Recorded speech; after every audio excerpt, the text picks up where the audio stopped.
अस्सलाम वालेकुम। आज हम जो टॉपिक कवर करने जा रहे हैं वो है माजूर था इन कलमात ने पाँव पर खड़ा कर दिया। ये है आपके अक्टूबर मैगज़ीन का सफ़ा नंबर 46 पर। मोहतरम शेखुल वज़ाइफ साहब, अस्सलाम वालेकुम। मैं बचपन से पोलियो के मर्ज़ का शिकार था, जिसकी वजह से एक टांग माजूर हो गई। इसके अलावा अक्सर नाफ चढ़ जाती थी, जिस वजह से मज़ीद सेहत ख़राब हो जाती। अद्वियात खा खा कर आजिज़ आ चुका था। जब मौसम सर्द होता तो अद्वियात के बगैर चलना फिरना भी मुश्किल हो जाता। इसके अलावा नमाज़ पढ़ते हुए बहुत मुश्किल पेश आती थी। जब भी रमज़ान में तरावी पढ़ने लगता तो बीमारी आड़े आ जाती। कभी खड़े होकर, कभी बैठ कर, कभी दो जानों होकर और कभी कुर्सी पर बैठकर नमाज़ पढ़ता था।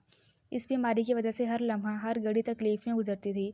मेरी भी ख्वाहिश थी कि मैं भी आम इंसानों की तरह नॉर्मल ज़िंदगी गुजारूं, मगर अब तक ये बात नामुमकिन नज़र आने लगी थी। मुख्तलिफ इलाज करवा कर थक चुका था, मगर कहीं से भी शिफा नहीं मिल रही थी।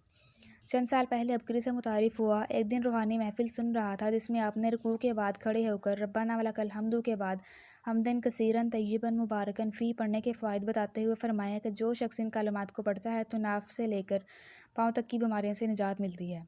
इस दिन से फिर हर नमाज की हर रकत में ये कलमात पढ़ना शुरू कर दिए। इस अमल का फ़ौरी रिज़ल्ट मिलना शुरू हुआ।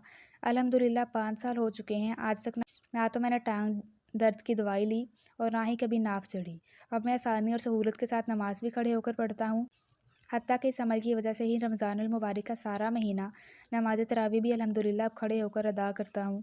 ये सब इस मुबारक अमल की वजह से ही मुमकिन हो सका, जो शेखुल वज़ाइफ के ज़रिए मुझ तक पहुँचा। इंतहाई आसान अमल, चंद दिन में प्रमोशन हो गई। मोहतरम शेखुल वज़ाइफ साहब, अस्सलाम वालेकुम। काफ़ी अर्सा से मेरी प्रमोशन रुकी हुई थी। हर बार कोई ना कोई रुकावट आ जाती थी।